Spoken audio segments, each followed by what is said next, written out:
was a lot going on the internet. I tried to shut down my entire business.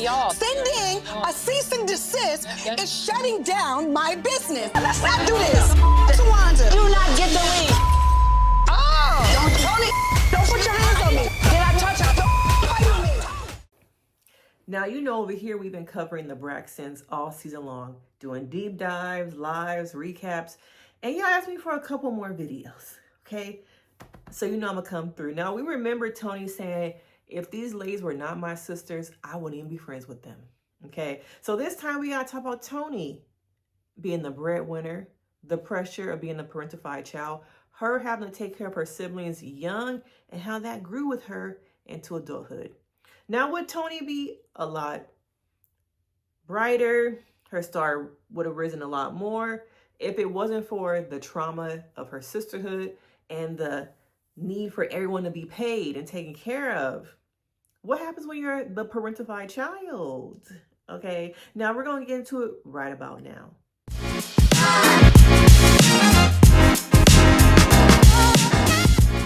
But if you are new here, I'm Denise Brady. I'm a licensed marriage and family therapist, and I work with a lot of families. I work with a lot of people, especially women who are trying to overcome being the eldest daughter.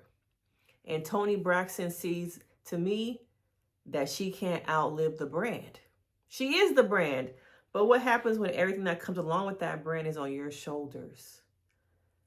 Toni is the parentified child. She is the one who has to always show up financially for everybody.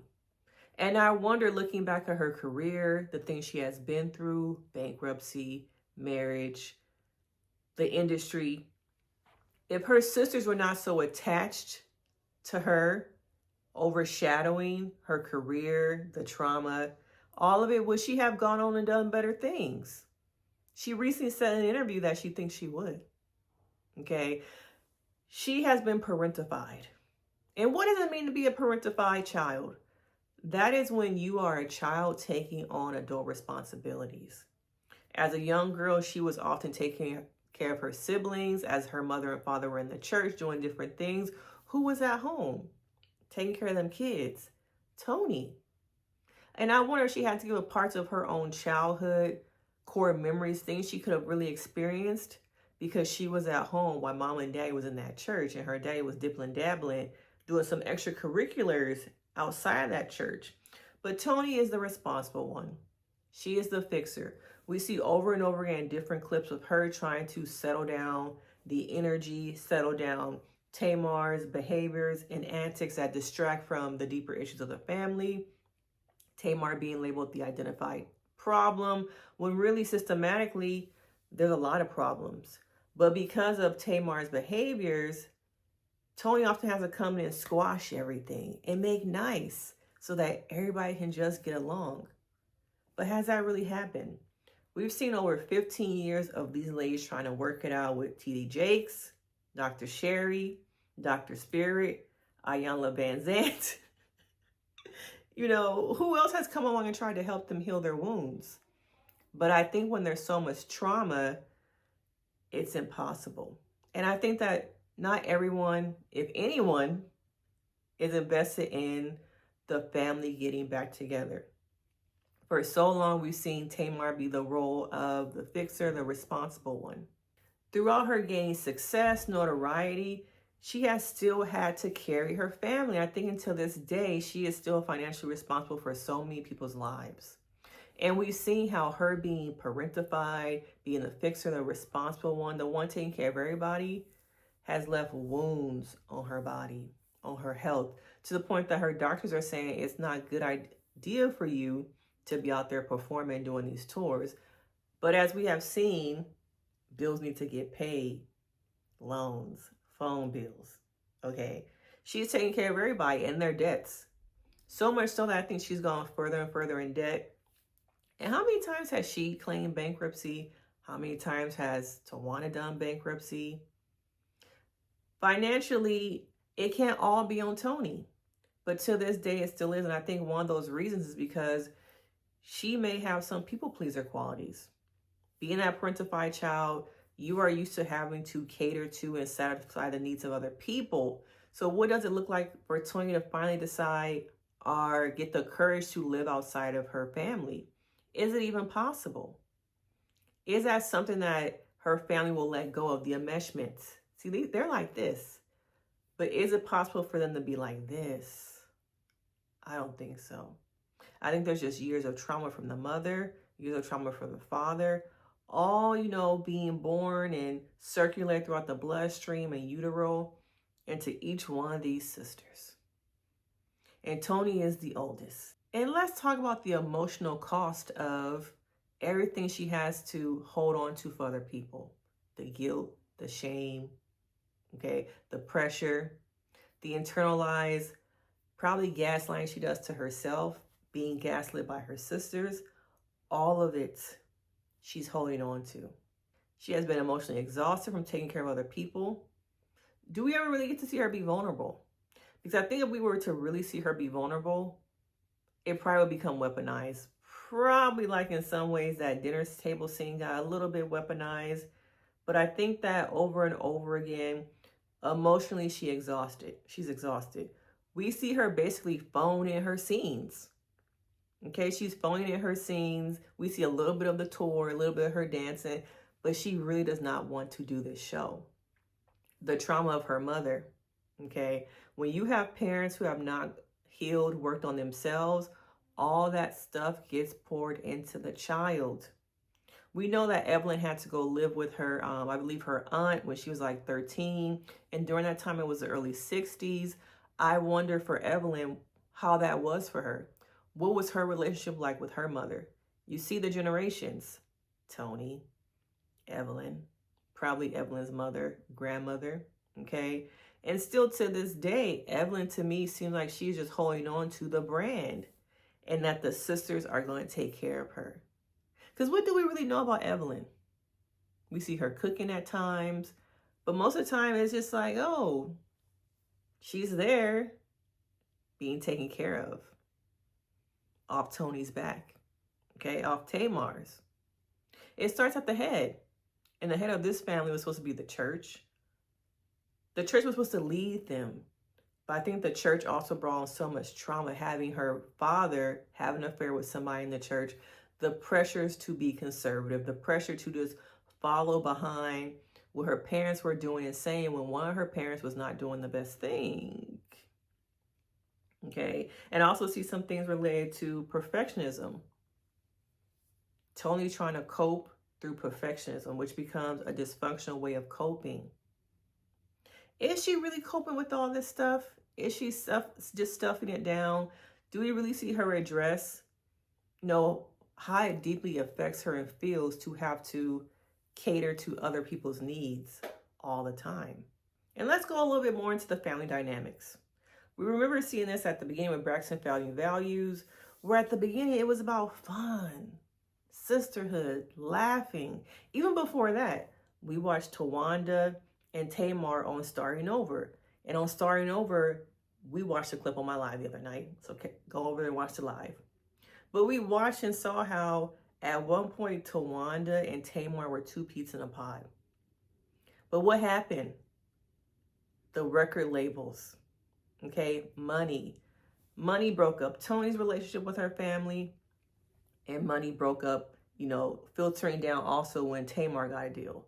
With Toni, she talks about how when I got that deal, it was supposed to help my family. They're supposed to elevate me, they're supposed to celebrate me, but instead, they said the devil was alive. The devil was trying to get in the way of us being a family. Okay? But there was a time where we saw them be sisters. There was a time. But over and over again, we see how even when they're having a good time, the trauma resurfaces. Okay, the trauma is still there. You know why? Because they have not dealt with the trauma. And until they really deal with it, it's going to always linger. It's going to always sit with them. And for Toni, until she really decides I am strong enough to breathe and let go. Right now, I see that she's made some strides. She's living her life in LA. The rest of her siblings live in Atlanta. We see her phone in her scenes. I guess that's a boundary. Okay, distance creates a boundary. So she's creating some boundaries, but it's this damn TV show that's getting these ladies to a point of no return. Watching them shake the table, watching Tamar throw glasses, throw water, okay? Watching Michelle, Toni's alter ego, come out. That's who Toni really is outside of the cameras. Toni Braxton is a stage presence. Toni Michelle, her alter ego, is who she really is. That is the one controlling her. That is the one holding on to the trauma, the wounds of the past. Okay, that's the one that made Birdman. Okay, that's the one. All right. But sometimes we see how she's over functioning.